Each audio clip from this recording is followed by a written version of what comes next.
তোমাদের সকলকে আরেকটি নতুন ভিডিওতে জানাচ্ছি আন্তরিক শুভেচ্ছা ও অভিনন্দন। আজকে আমরা ব্যঞ্জন ধ্বনি প্রত্যেকটা ভিডিওতে যেমন তোমাদের ট্রিক্স দেখাই, এবং এই ভিডিওতে আমরা একটা ট্রিক্স নিয়ে কথা বলবো। বাংলা ব্যাকরণ আমরা ট্রিক্স ছাড়া মনে রাখার চেষ্টাই করব না, কারণ আমাদের মুখস্থর ট্রিক্স বা কোনো ছন্দ বা কোনো গল্প আমাদের বেশি মনে থাকে। এটা আমাদের মাইন্ড একটু মনে রাখতে চাই বেশি, তাই আমরা প্রত্যেকটা পরিস্থিতি চেষ্টা করব কোনো না কোনো একটা ট্রিক্স দিয়ে মনে রাখবো।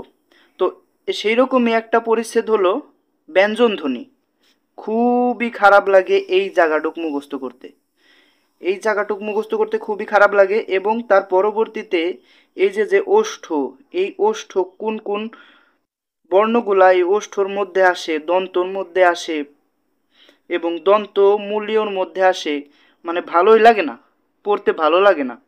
তো সেটার সমাধান নিয়ে ভাইয়া তোমাদের সাথে আবার চলে এসেছি এই ভিডিওতে আমরা সেটা নিয়ে আলোচনা করব। তাহলে চলো শুরু করি। প্রথম তোমাদের কাজ হলো এই যে ওষ্ঠ, দন্ত, দন্তমূলীয়, মধ্য, তালব্য, কণ্ঠ, কণ্ঠনালীয়, এটা মুখস্থ করে নিবা। এটা তোমরা 4 থেকে 5 বার পড়বা, মনে মনে একবার চেষ্টা করবা, হয়ে যাবে ইনশাল্লাহ। ওষ্ঠ, দন্ত, দন্তমূলীয়, মধ্য, তালব্য, কণ্ঠ, কণ্ঠনালীয়, ওষ্ঠ, দন্ত, দন্তমূলীয়, মধ্য, তালব্য, কণ্ঠ, কণ্ঠনালীয়। তারপর তোমাদের এই যে বাক্যটা দেখতেছো, খুবই ছোট একটা বাক্য, মনে রাখতে হবে। চলো, এই বাক্যটা কি? পতন। পতন পতন হলো, কার পতন হলো? এই পরিচ্ছেদ 7-এর পতন হলো কিভাবে? এই বাক্যটা জানার পর। পতন ট চ ক হ, পতন ট চ ক হ, পতন ট চ ক হ। জাস্ট তুমি এই ভিডিওটা দেখো, পরিচ্ছেদ 7 ব্যঞ্জন ধ্বনি পানি পানি হয়ে যাবে। পতন ট চ ক হ জেনে গেছো?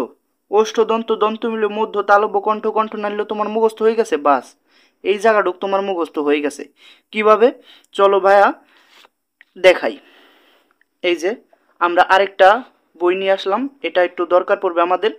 তোমরা তো বর্গ অবশ্যই জানো। এই যে যেমন ক, খ, গ, ঘ, উ, এটা কি? ক বর্গ। চ, ছ, জ, ঝ, ইয়, এটা কি? চ। ট, ঠ, ড, ঢ, মূর্ধন্য, এটা কি? ট বর্গ। তো আমরা এই বর্গের নামগুলোই মুখস্থ করে ফেলেছি। এই যে পতন ট চ ক হ। এখন আমরা এই ওষ্ঠতে কি হওয়ার কথা? প, প বর্গ। এখন আমরা একটু মিলিয়ে দেখি, চলো। আমরা কি প মুখস্থ করে ফেলেছি? নাই, দেখো প, ফ, ব, ভ, ম। বাস, তুমি খালি বর্গটা বলে দিবা। তারপরে আমরা কি শিখছি? ত, অর্থাৎ দন্ততে হবে ত। ত, থ, দ, ধ, এগুলো কিসের ভিতরে থাকবে? এগুলো দন্তর ভিতরে থাকবে। দেখি আমাদের ট্রিক্সটা কাজ করে কিনা, আমরা একটু দেখি, তোমরা একটু দেখো। ত, থ, দ, ধ কাজ করেছে। বাস, এভাবে মুখস্থ করে ফেলো। এবং তোমাদের আরেকটা ট্রিক্সের খুবই দরকার পড়ে, চলো তাহলে সেটা দেখি একটু। তোমাদের এই যে ঘোষ অঘোষ মনে রাখতে খুবই সমস্যা হয়। মানে সারা বছর ভরে স্যাররা শুধু মুখস্থ করায় আর করায়, করায় আর করায়, করায় আর করায়, কিন্তু আমাদের তো আর মনে থাকে না। তাহলে আমরা কি করব? আমরা ভাইয়ের ভিডিওটা দেখবো সম্পূর্ণ, তাহলে কি হয়ে যাবে। চলো, তোমরা ঘোষের ক্ষেত্রে তোমাদের সামনে স্যাররা যখন শুধু ঘোষের নাম বলবে, তোমরা বলবা স্যার 345, স্যার 345। এবং যখন অঘোষ বলবে, তোমরা বলবে স্যার 12, স্যার 12, স্যার 12টা বেজে গেছে অঘোষের। আমাদের তো ভাইয়ের ভিডিও দেখে এসেছি, আমাদের তো অঘোষ হয়ে গেছে। ঘোষ 345 এবং অঘোষ 12। তোমরা শুধু এই দুইটা নাম্বার মনে রাখবে, 345 এবং 12।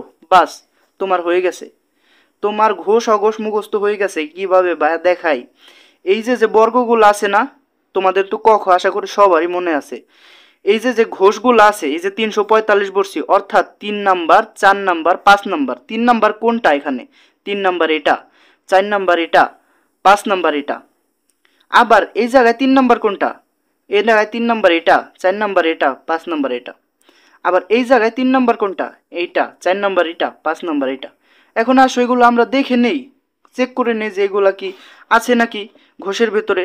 আমরা বললাম গ, ঘ, উমু। চলো দেখি, এই যে গ, ঘ, উ পেয়েছো? এভাবে সব চেক করে নাও, পাবে, আশা করি পাবে। এই যে ম পর্যন্ত পাবে, এবং যেগুলা এই ট্রিক্স ভেতরে পড়ে না, একটা বা দুইটা পড়ে না, সেগুলো তোমরা আশা করি মুখস্থ করতে পারবে।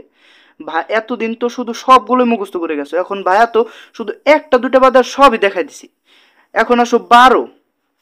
এই যে অঘোষ, অঘোষে বললাম 12, মানে এই যে 12 যে বললাম, অর্থাৎ 1 2 1 2 1 2 1 2, ক খ চ ছ ট ঠ ত থ প ফ, এই সবগুলোই অঘোষের ভিতরে আছে। একটু চেক করে নাও, দেখতে পারবে। এবং অল্প প্রাণ মহাপ্রাণ, পানি পানি, অল্প প্রাণ মহাপ্রাণ, পানি পানি, অল্প প্রাণে মনে রাখবে 1, অল্প প্রাণে মনে রাখবে 1, এবং তারপরেরটা কি হবে? মহাপ্রাণ। প্রথমটা অল্প প্রাণ, দ্বিতীয়টা মহাপ্রাণ, এবং তারপরেরটা অল্প প্রাণ, তারপরেরটা মহাপ্রাণ। প্রথমটা অল্প প্রাণ, তোমরা যদি সরুয়া সরেয়া পড়ো, প্রথমে কি আসে? সরুয়া আসে। আমরা অল্প প্রাণ শব্দটা দেখি, অল্প প্রাণ এবং মহাপ্রাণ। অল্প প্রাণ শব্দতে কি? সরুয়া না? আর মহাপ্রাণ শব্দতে কি? ম আগে না? তো সরুয়া আগে না ম আগে? সরুয়া সরেয়া সরুয়া আগে না? এবং ক খ এর ক তো আগে, কিন্তু এখানে কি ক দিয়ে শুরু হয়েছে? না। আমাদের যে এই যে বর্গটা আছে, এই বর্গটা মনে রাখার কৌশল শুরু হবে প্রথমটা অল্প প্রাণ, দ্বিতীয়টা মহাপ্রাণ, তারপরেরটা অল্প প্রাণ, তারপরেরটা মহাপ্রাণ, এবং এই শেষে যেটা দেখছো এটা হলো তোমাদের নাসিক্য। এটা তোমাদের নাসিক্য ব্যঞ্জন। এইটা অল্প প্রাণ, এইটা মহাপ্রাণ, এইটা অল্প প্রাণ, এইটা মহাপ্রাণ, বাস শেষ তোমার। তুমি একবার দুইবার একটু প্র্যাকটিস করে নাও, এই ক খ গুলো একবার দেখে নাও, বাস তোমার হয়ে গেছে। ব্যঞ্জন ধ্বনি তোমার মুখস্থ হয়ে গেছে, যা এত বছরে তোমার বারবার মুখস্থ করে হয়নি। পরবর্তী ভিডিও পেতে অবশ্যই ভাইয়ের সাথেই থাকো, চ্যানেলটা সাবস্ক্রাইব করো। আসসালামু আলাইকুম।